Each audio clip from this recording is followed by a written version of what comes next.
Hello, we're the Blackwells. My name's Jen Blackwell. I teach moderate and severe at Jeffersonville High School in a separate class. The cool students, my favorites. I have 4 children, and I'd like to introduce you to, or let them introduce you, are my oldest and our youngest. Good morning or afternoon or whenever you see this. My name is Jordan Blackwell. I am the youngest of the 4. I've been diagnosed with autism since I was 18 months old, and I'm really excited to get to speak with you all today and answer some of your questions. Hi, I'm Cameron Blackwell. I'm the oldest, and I have Asperger's. I was diagnosed when I was 8 years old, around the time that Jordan was diagnosed. I am 28 years old. I just graduated with my bachelor's in music education from BYU, Idaho.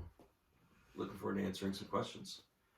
Okay, so what we thought we'd do is I would hit on some of the parental questions you had, and then I'll leave it to the guys to talk to you for a while. The biggest thing that I saw in your questions was wondering how parents and educators could work together, and I love that question because that's one of my favorite things to talk about. We were really fortunate to have awesome educators and therapists and team members from a very early on stage with both the guys. One of the biggest things we worked on was communication among all the team members, and then including the guys in their team, because what their perspective was mattered, because that's what we needed to work with. When Jordan was really little, we would have email groups basically, and so if one of us saw something, I could email it to his teacher, his special ed teacher, speech therapist, OT, whatever, and I'd just say, hey, he really seems off, is anybody noticing anything? And they would respond with, oh yeah, we saw it here too. And then one of the teachers would go, oh, I saw him drinking milk in the cafeteria, which at that point we were kind of testing not drinking it as much. Not a big deal, not the big diet, but we found that when he just guzzled it straight, he would be a little more emotional, or his behavior would be a little bit off. And so we just would solve that problem without having to call for a meeting, 3 weeks down the line when everybody could get together. We found that that was really helpful to have that open communication. The other thing we did was, as soon as he was able, he started helping his special ed teacher talk to the other students in the room about autism and what it was. And so the other students, his peers, became part of the team, rather than them looking at him going, why does he do that? They would understand and then be like, oh, Jordan, let's go do some wall push-ups, or let's do something. And that was something else we were able to do, is we were able to get his teachers on board, that if they did some of the things that he needed, like that movement, in settings where he didn't have to get pulled out of class, it not only helped him, but it helped the other kids. For example, talking about the wall push-ups, in elementary school, they all stand outside the bathroom and a couple go in at a time, and there's a line and kids are goofing, and we asked that they did wall sits or wall push-ups or did some kind of movement in that, and instead of having all these squirrely kids doing, they were all doing something physical and movement in those down times whenever they were waiting. And son of a gun, if his class didn't pass the state testing, all of them. So I really feel like the fact that they incorporated that so he didn't stand out, so that all the kids understood why it was needed, was really helpful.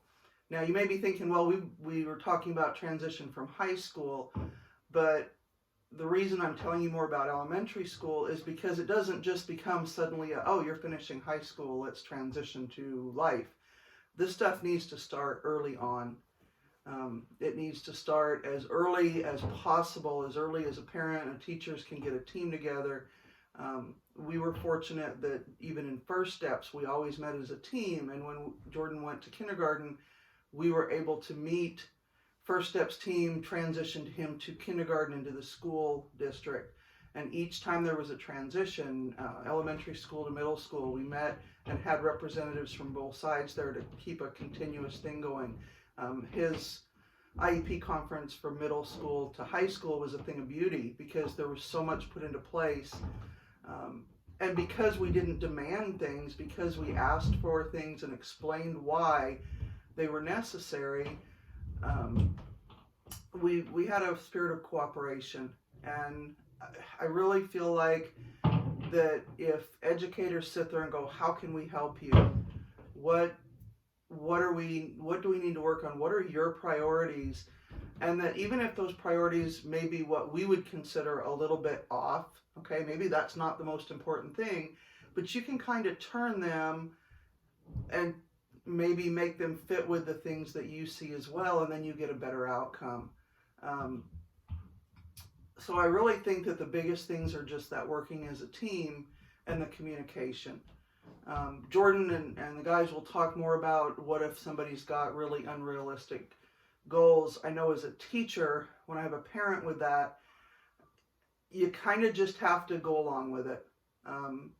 There's no sense arguing it unless, for example, I had a student this year whose parents were like, well, she really likes her cell phone. Can you get her a job at Verizon? Well, no, we can't. There's really nothing that's not, that would be something she'd be capable of. The fact that she likes her phone doesn't qualify her to work at Verizon, or insert, I should have said generic phone company here, I guess. But you can kind of take that and turn it into, okay, what are some other options for her? What are some other things she likes? And, sometimes you have to let people hit the wall of no and not be the deliverer of the bad news, not be the dream killer.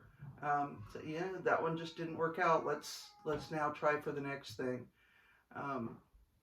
Anyway, let me see if there's anything else on the list before I go take care of grandkids. Oh, the IEP, thank you. I asked if IEPs follow into college, and from my understanding, you should have the IEP with you, show it to the disability office. You can probably get some accommodations. I know there's a system in place to walk through that. But modifications, not really, unless you, let me get my head on here, unless you're auditing a class, or there are special programs for some kids where there's assistance and whatnot, but it's not usually to be on a full diploma track like even in high school. Okay, our kids get certificates of completion, the kids that I teach, so they have something. They don't have a high school diploma, but they show they have completed high school. I think it's kind of the same thing, and there more and more schools are now coming up with programs to have kids live on campus with assisted living. Anyway, I think that's about all you really need to hear from me. I think I'm going to turn it over to the guys, but I just wanted to thank you for the opportunity to be here. I did want to put a plug in that if anybody does have any other questions, that Jennifer can get a hold of me, or I can put her in touch with the guys. Contact information really easily if there's anything we can do to be of help. Honestly, we've been talking at conferences for, since you were 8. So, I give up 18 years? 13. 13 years, thank you. Better at math. Actually, even longer than that. Well, it's been a long time, and we've gotten to meet a lot of people, so we've heard a lot of stories, and we've picked up a lot of knowledge just by the people we've gotten to meet on this journey. And I think that's the thing they say about if you've met one person with autism, you've met one person with autism is true. It really is a challenge to look at the individual, and I'm looking forward to actually watching the rest of this video later and seeing how they address some of these things, because I always learn things when I listen to the guys speak. So I will leave them to you, and thank you again for the opportunity. Thank you, Mom. Alrighty, well, we're we're glad to be able to be here and address you all. I'm grateful for the things Mama said so far. We're gonna go ahead and start with the next question here. It's probably a good one to start with because we did see that a lot of people had questions about the transition from high school to college. So the first question we wanted to address was what obstacles have been the hardest transitioning from high school? And Cam, I think I'll let you start with that one. All right. So for me, I had a hard senior year, and there were a few things that were involved with that. A lot of emotional maturity had to happen. And when I got to college, I really didn't know what I was doing.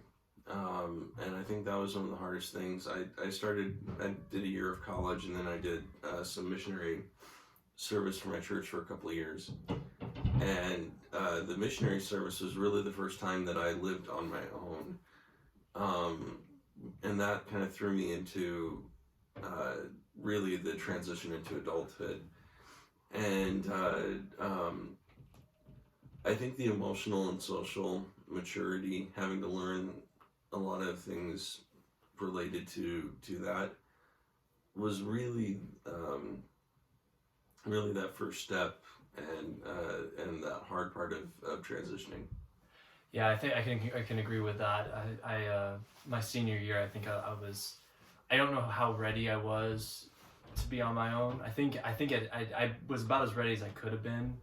My senior year, I'd had a lot of help throughout the years, starting in elementary school and going through middle school and high school. I kind of had a really good last junior and senior year, and I don't know if I was ready for it to end, but I again, like Cameron, did some missionary service for our church, and I found that'd be a great way to mature and lead into that college life where I did live on. I did live on my own. I didn't mention this one in the introduction, but I also did graduate with an associate's degree from the same university Cameron did. So both of us actually went out and lived on our own on campus during that time, or with Cameron's case with his family now. So both of us did that. I do think the social part, as well as just the fact that you don't have a schedule. In high school, you know what time you're getting up. You know what time certain things are. They're set for you. You don't get to choose those. When you get out of high school, that stops. You have all the branches open up, and you got to figure out which one is the best way to go and how to do that. And it's got to be your determination that does that, not somebody else's. And I think we'll talk about how to do that and with a couple of the questions here. Yeah, and when you're in college, that schedule can fluctuate semester to semester, so that's another thing. And Jordan and I, by the way, kind of as a side note, the school we were going to, BYU Idaho, is located obviously in Idaho, and we're from here, and kind of both of us, I'd say, are kind of homebodies. Yes. So it was a giant step out of our comfort zone to live so far away for extended periods of time for school. How do you achieve a balance with the personal life and work? This is something I've had quite a bit of experience with, and I think Jordan too, and in different ways. This upcoming week is my wife's 5-year anniversary. We've been married 5 years, and we have 3 kids. We got married kind of in the middle of college, and we took a couple years off to kind of work and figure our lives out. So I've had some practice with work and family and balancing that out. For me, the biggest part of that is making sure that I've got enough gas in the emotional tank to give to my work, family, schooling, whatever I'm doing, whatever balls I'm juggling. And it's different for people who have different things to balance. But the idea is that I take time to evaluate how much I can give in each and what I need to do. I always try and take time with my wife to communicate, to talk with things through. And my wife and I actually both just graduated as well from that university, so we had a lot on our plate, and we were taking the time to really evaluate what we needed. We gave each other a lot of leeway, so I might melt down because of a large project that's on my shoulders. She was generous enough to give me the space I needed to deal with it, and I would try and do the same thing for her, that kind of thing. Mm-hmm. Yeah, I think that's a really, really good, important thing to do is to evaluate yourself and what you're doing. Another thing people with autism and the people who are helping people with autism need to understand is that the social and emotional caps about how much you can do is going to be lower than an average person. That's part of it. I know that I can't go to large events as such. Like, for example, I work with a credit union, and once a year they have a big rah-rah party, basically. And I mean, this is 400 people all in the same large building. And I went up to my branch manager and I'm like, listen, I'm going to stay here as long as I can, but I'll have my phone on me, but if I need to walk for a little bit and take a breath outside where there's not as much noise, is that okay? And she was like, yeah, that's totally fine. I think that's also knowing what is okay and really communicating with the people who you are working for as a person with autism. We're going to talk a lot about self-advocacy. That was one thing that was really stressed in school for me. Being able to say myself what I need rather than having an outburst or doing some other thing. It's okay. What do you need? How are you feeling about this? What concerns you? For example, I had a lot of concerns in middle school about a reading class that I had and why I needed to be in a reading class when I had a writing class, and it was overwhelming me because I was having 2 periods of what I thought was the same subject, while I have only 1 period of the other subjects that way. And we found wraparounds for that as well, and things that we did for that. But that was something that was communicated between us and the teachers. And there was other examples in elementary school and in high school. I remember one high school class, the period I was in, the kids were crazy loud. Then the second semester, when I brought this to attention, we were able to get myself into a different class, and literally I went up a full letter grade in that class because of that period switch. So it's things like that and being able to communicate that makes the work life much more fulfilling. I love what I do. I work as an accounts representative, and I'm able to work with people that way at the credit union. And then also in personal life, that gives me more energy there to be an uncle, to be a person that I need to be that way. Awesome. Jordan, why don't you start off with the next one? How do you know you're on the right bus? Yes. So this question was another one that we had. How do you know you're on the right bus? Basically, and what we mean by that is, how do you know you're in the right career? How do you know you're doing what you need to be doing? How do we help someone with unrealistic goals and expectations? Our mother kind of hit on this a little bit that way, but the thing about on the right bus, I took that from Jim Collins' book that I read in college, that talks about business and how you know you're doing the right business. And I found that the same thing applied when you're looking at a career choice. The idea was kind of threefold. Do you love what you do? Are you able to be good at what you do? And then, is it profitable enough that you can make a living? If those 3 things are all answered with yes, you are on the right bus. If any of those is answered as no, you're not on the right bus yet. It may be that it's leading to the right bus, but that gives you some kind of an idea that way. If you've got those 3, and a living doesn't have to be I'm rich. A living has to be I'm doing the best I can with what I've been given. I totally agree with that. I also just thought of, in the context of helping somebody kind of find that right bus, self-awareness and social maturity and emotional maturity, working on those kind of skills when you've got kids transitioning out of high school, is something that will be hugely beneficial for them. I've found that when that skill set for me was a little bit naturally lacking, at least initially, out of high school, and the more that's worked on, the easier mature decisions will become later. So that's a skill set to keep in mind. Yeah, I think with unrealistic goals, I think what my mom said honestly was probably the best advice you can give. I mean, you try and show them what's necessary, see if they've got the skills they need to do that. But sometimes, especially as an educator, they won't listen to you. It's kind of like when I'm working at the credit union.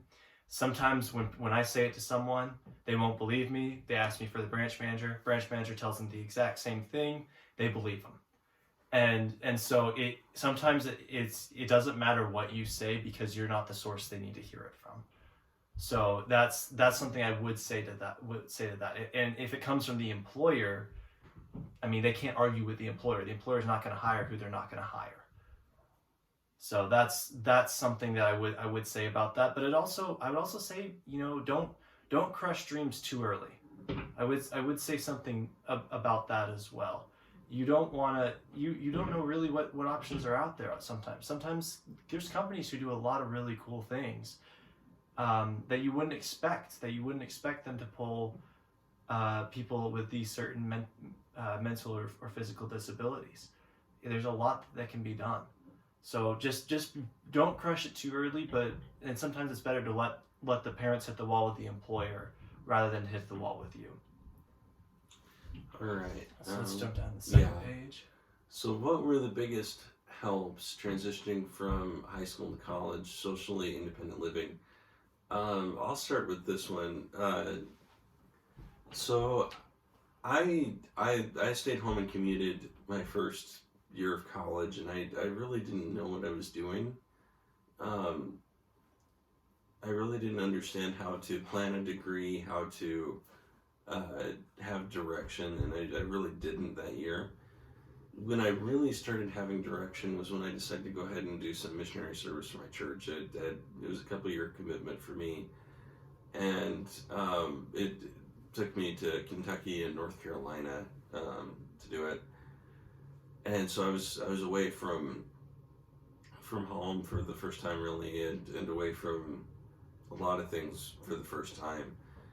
And that was where me personally, I was able to kind of transition away from high school socially and otherwise, and living independently. That's obviously going to be very different from a lot of kids that you're working with.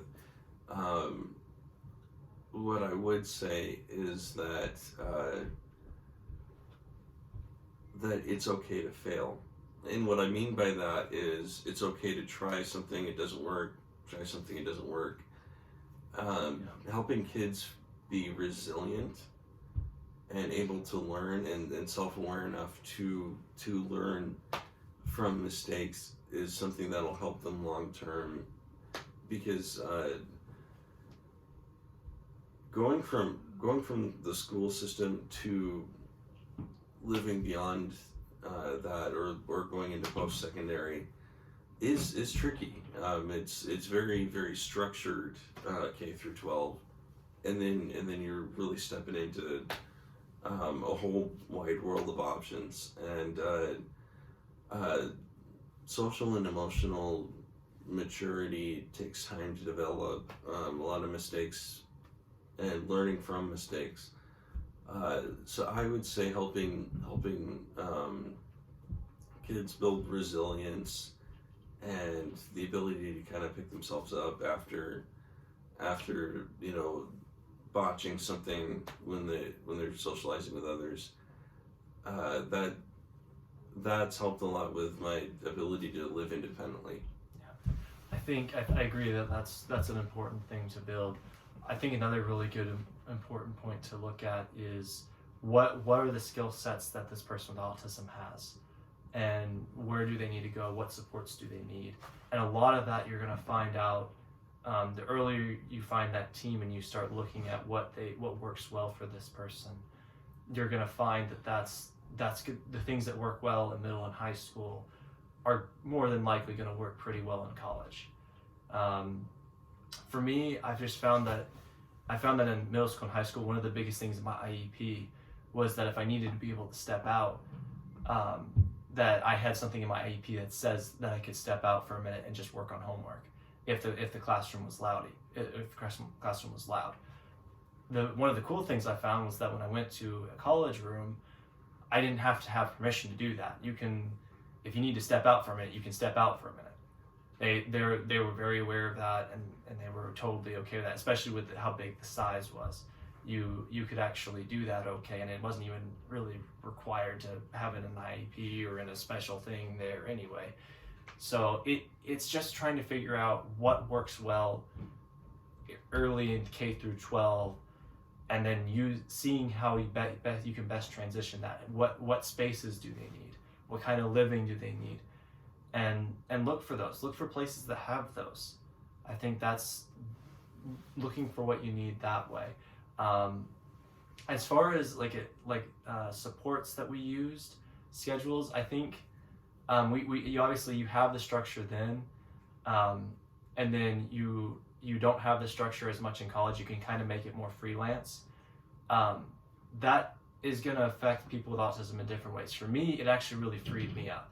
I personally liked being able to set my own schedule. I thought it was dumb that I had to wait till 8 o'clock in the morning to start working on class stuff, which is not a lot of people, I know, but it is.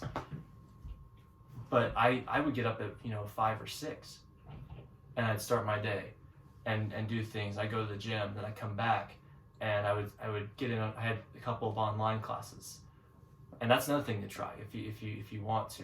With some kids, if they can't handle a classroom well, a lot of degrees are offered online. Not a bad way to go. I think that so just look for what works well, and try and find that out as much as you can during the secondary education, and then go into that, using that, and then monitoring as best you can, especially as a parent. Keep in touch that way. Yeah, I might suggest test running an online class as well with your students. Yes. Just to see how they handle it, because online classes are very different. They can be done. I've worked well with a couple of them, but to both show the students and to give them a kind of a good gauge of how they would do with an online class, maybe push more assignments online, that kind of thing, just to give them a little bit of a test of it. Yeah. Because it's much easier to find that out now during their secondary education than their post-secondary. Were there concerns about living on your own? What were the challenges? Where do you see that one? That's the third one there. Yeah, okay. Because we kind of have the sports as well. I think the biggest thing for me about living on my own, I was just, especially at college, because that's been the main time I've lived on my own, other than my church mission, was just how do I get along with the people. And my living situation, I was actually living in a house out in this and there was 11 guys in this house. Now it was a big house, but there was 11 people there, and all of us college students.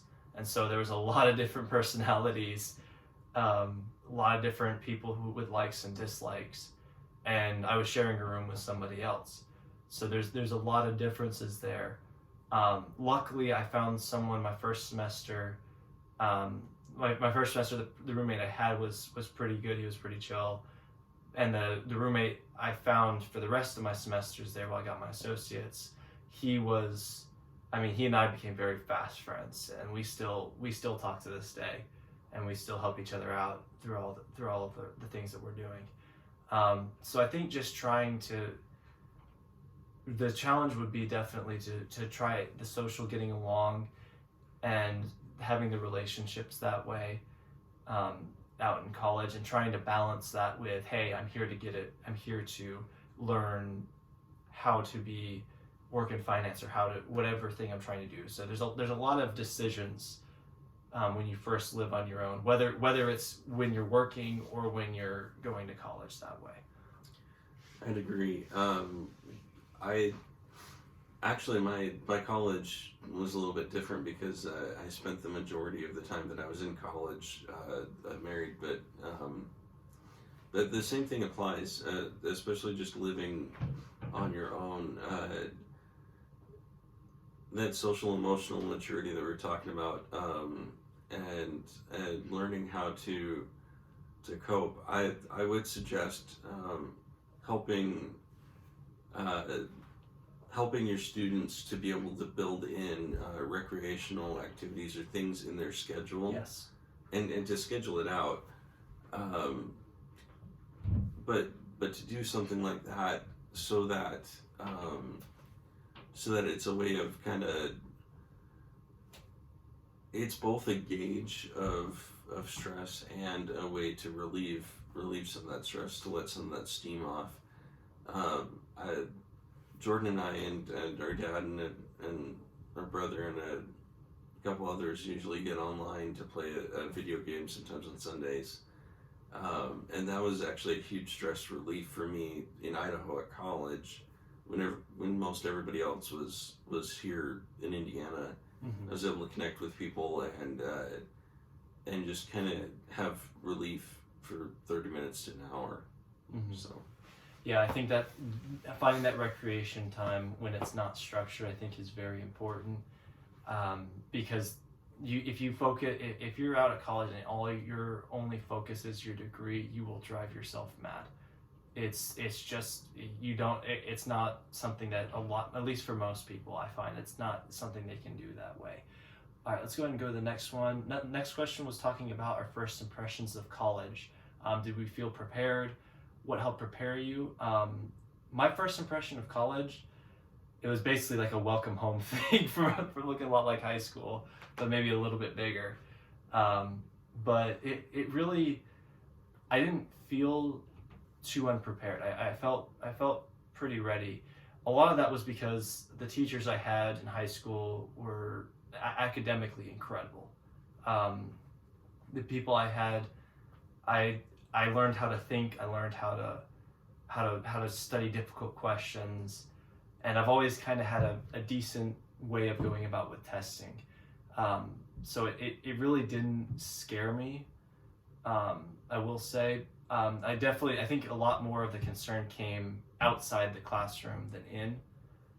I think the biggest prep obviously is one knowing just what a college course requires academically. In high school, the majority of the teaching is done in the classroom. That is not the case in college. You are learning a lot more outside the classroom than you are inside the classroom. You're spending a lot more time on it outside the classroom than inside. That's not the same as it was before. And so what I see with a lot of people in the first semester is that they will not give themselves enough time outside of class to be able to work on the assignments and do what they need to do. They find that it takes a little bit longer. For me, I'm a pretty quick worker, and it filled my schedule about perfectly, and I'm quick, and so I would say take some more time outside the classroom to get the assignments done. Then socially, I would just again find right now what does well for you, and then go from there and work with that, and just keeping communication with your family. Have the personal thoughts system, keeping communication, especially if they are away from home. I'd agree. I had a very different experience. Jordan's the youngest, I'm the oldest, and so I didn't know what to expect when I went to college, and it was a very different circumstance. Our dad had some health issues my senior year, so I was a little bit socially, emotionally shaky at that point. So when I went to college, I really just had no idea what to expect. I went to U of L, which was kind of overwhelmed by the campus, by everything, and I was commuting from home, and I really didn't know what I was doing. I hadn't found a direction just yet, and I found that through the missionary service that I did for my church. I found a lot more direction and meaning in my life, and I started going off of that when I got back. But I would say, especially if you have a student with a spectrum disorder and something major is happening in their life, kind of like that, where there was a health issue, or where something's kind of rocking their family, they might not be as focused on college or what they're trying to do after secondary ed. And so I think working with the families closely, making sure the parents, if you see, a junior or senior with the spectrum disorder that you're working with, struggling with these kinds of things, helping them work through it emotionally can be a big step in that, because that'll help them with the emotional maturity side of this, which will help them to be able to find that direction. Mm-hmm. Wonderful, thank you. And I absolutely agree with that. I'm going to go ahead and skip the third to last question, because I think we're going to save that for the end. Why don't we go to the second to last question and then the last question here, and we'll do these two together, and then we'll go back to the one that we've got before, because I think that one will be a good one to end on. So these two questions combined, I think, are really good to talk about together. They asked, what services benefited you the most with transitions, and what transition tools could be improved? I'll go ahead and start with that one. I think for me, the services that benefited me the most, I had a lunch buddy group when I was in elementary school. Starting, I think, in second or third grade, I forget which grade it started in. But there was a group of 4 or 5 of us, and one day a week during lunch, we would get together and we would just talk, but basically be boys. That was our goal. Our goal was to be boys for that 30 minutes, and a lot of good came out of that. Number one, I got friends. These were people who were handpicked by the special needs department there. These were people who were athletes. These were people who were very popular in the group around. And it gave me a lot of confidence, because once I started talking with them and they started letting me in their groups, any chance of bullying basically stopped. There was no opportunity for bullying. There was no opportunity to have those emotionally destroying things enter in, because at that point I already had the friends to back me up. And then when I had transitioned, I still had a lot of those friends. So I think that's one thing, is finding the friends there. I think another thing is it gave me the chance to practice social skills and to learn how to talk to people and how to understand what somebody is saying. Because and honestly, that transitioned to my work as well, because that's what I do each and every day. I have to understand when people come up to the drive-thru what they're saying and what they're really wanting and how they're feeling, and how not to take things personally. So I think that giving chances to practice social skills, giving chances to make friends and to learn how to do that with people who understand and with kids who understand is a big thing. What could be improved? I just think people being on board with that. I think it works. The social skills and working with stories and those kind of things work, but they only work as well as the team helping this person with autism functions. If the parents not there, or if the parents aren't there, or if the teachers aren't on board with it, no great plan can work. It just can't. So I think that's the big thing, and why you all are so important, is that you are part of that team, and you can't control everyone's thoughts and actions. But if the better support you give, the better shot you have of helping this person with autism reach what they're capable of. Why don't we go on to that last question, because you hit that on the head. Yeah. Why don't you go ahead and I'll go. Yeah, let's say I'll read it and then you can go for it. Okay, what can educators do to help most?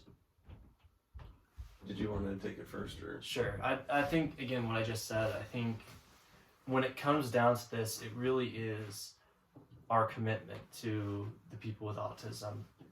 And I was blessed to have people who are committed to me and who wanted me to succeed. And I still get letters from some of my first steps therapists from back when I was 2-3 years old. I got a letter recently from my preschool teacher.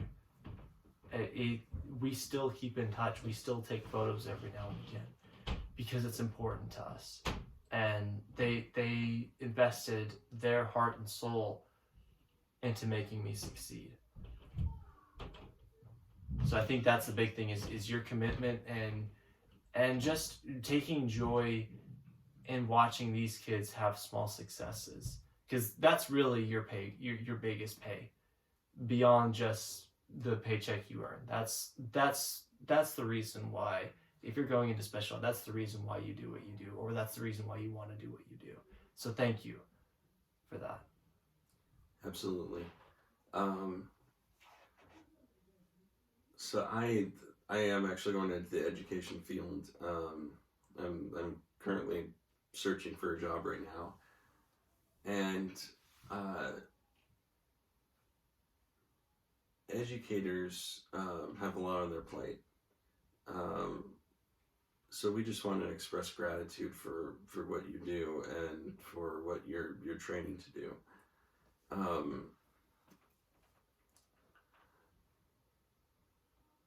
Showing care and concern for your student will help no matter what the situation looks like, because like Mom said earlier, she was quoting I think Brenda Smith Miles, that if you know one person or one student with autism, you know one person or student with autism, it's going to look very different.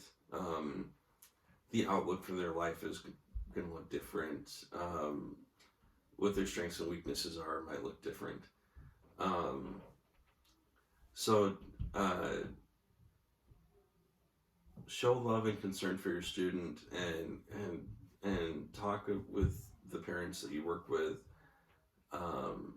Be open and honest with your communication with them as much as possible, and that will help the student more than anything else. I benefited greatly from a special ed coordinator, the former one at Jeffersonville High School, Nancy Molnard. Jordan and I both did. She was great about what she did with us, and there's so many people that I could list here that have helped both of us along the way. Just know that what you do matters, and even if you're not seeing the outward results, even if parents are resistant or you're having a tough time, just know that what you do matters. Mm-hmm. And any efforts that you do put into this, any trial and error that you do to figure out transitions, just know that it does matter and that it is helping. So thank you very, very much. I think we're posting this on YouTube, so we could probably put our contact information in the comments, or mm-hmm. If we don't, you can get, like Mom said, you can get in contact with Jennifer, and she can get you in contact with us pretty easily. All right. Hey, thank you all so much for watching. You all have an awesome day, and we'll see you in a little bit. Bye-bye.